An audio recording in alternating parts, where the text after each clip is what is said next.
আসসালামু আলাইকুম। সবসময় হচ্ছে ঘাসের কথা বলি। আমি নতুন আরেক জায়গায় একটু ঘাস লাগাইছি, সেটা আপনাদেরকে দেখাইতে আসলাম। সেই সাথে কিছু কথা বলতেছি আর কি, যেহেতু ইদানিং ভিডিও দেওয়া হচ্ছে না ঠিক মতো। নতুন এই জমিটা নিচ্ছি, এটাও পাকচঙই লাগাইছি। বলবেন যে এটা কি ফার্স্ট টাইম ঘাস? হ্যাঁ, ফার্স্ট টাইম ঘাস। এই যে বলতে পারেন যে ভাই একটা কাটিংয়ে কী অবস্থা। আমি আসলে এখানে কাটিং লাগাইনি, এখানে হচ্ছে আমার অন্য জায়গায় যে ঘাস আছে, ঘাসের যে মোথাগুলা যেরকম কেটে সেগুলার কিছু অংশ লাগাইছি। এই অংশটা রিসেন্ট লাগানো হয়েছে কালকে, এই জায়গাটুকু বাদ পড়ছিল। তো এটা লাগানো 15 দিনের মতো আগে, 15-16 দিন। বৃষ্টি পাইছিল 2-3 বার, এতে বেশ ভালো হয়েছে। তো ঘাস ছাড়া কিন্তু আসলে গরু পাইলা লাভ করা বা হচ্ছে আপনার স্মুথ যে জিনিসটা, এটা সম্ভব না।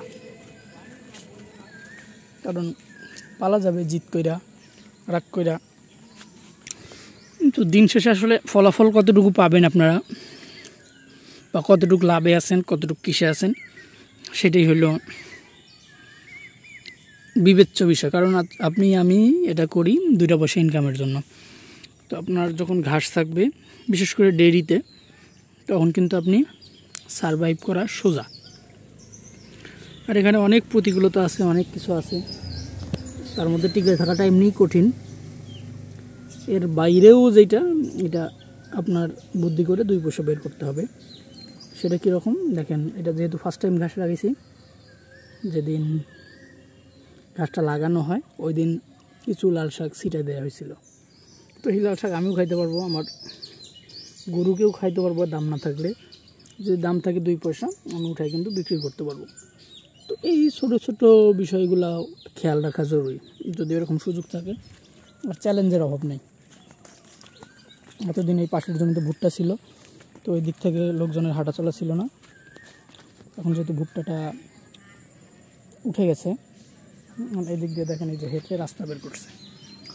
তো এইটা যখন প্রিভেন্ট করতে যায়, এখানে একটু ফেন্সিংয়ের ব্যবস্থা করছি।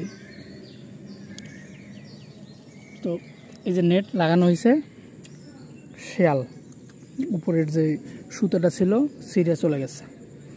তো এই জন্য এগুলো আপনার সবই মাথায় রাখা লাগে।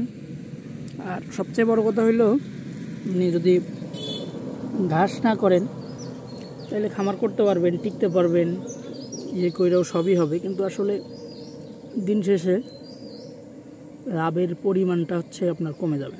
তো ওই জিনিসটা আপনার ঠিক রাখতে হইলে কিছু করার নাই, না ঘাসেই ফিরতে হবে। আমার ম্যাক্সিমাম পাকচং ঘাস, আমি এটাই করতেছি, এটাতেই আছি আলহামদুলিল্লাহ ভালো। আমি গ্রোথ নিয়েও সন্তুষ্ট, সব কিছু নিয়ে মাশাল্লাহ। তো যার যেখানে যেটুকু স্কোপ আছে, গরু পালতে হলে ঘাস করেন, ঘাসের বিকল্প নাই। পাশাপাশি ভাই ট্রেনিং করেন, উপজেলায় যান, ভেটেরিনারি ডাক্তারের সাথে কথা বলেন, ট্রেনিং করেন, 2টা ভালো জিনিস শেখার চেষ্টা করেন, তাইলে আপনার খামার টিকাইতে পারবেন, অন্যথায় সম্ভব না। তো এইটাই। আর আপনাদের ইদানিং আমার ব্যস্ততার কারণে ভিডিও দিতে পারতেছি না। আপনাদের কোনো প্রশ্ন থাকলে কমেন্টে প্রশ্ন করতে পারেন, সেগুলো নিয়ে কথা হবে ইনশাল্লাহ।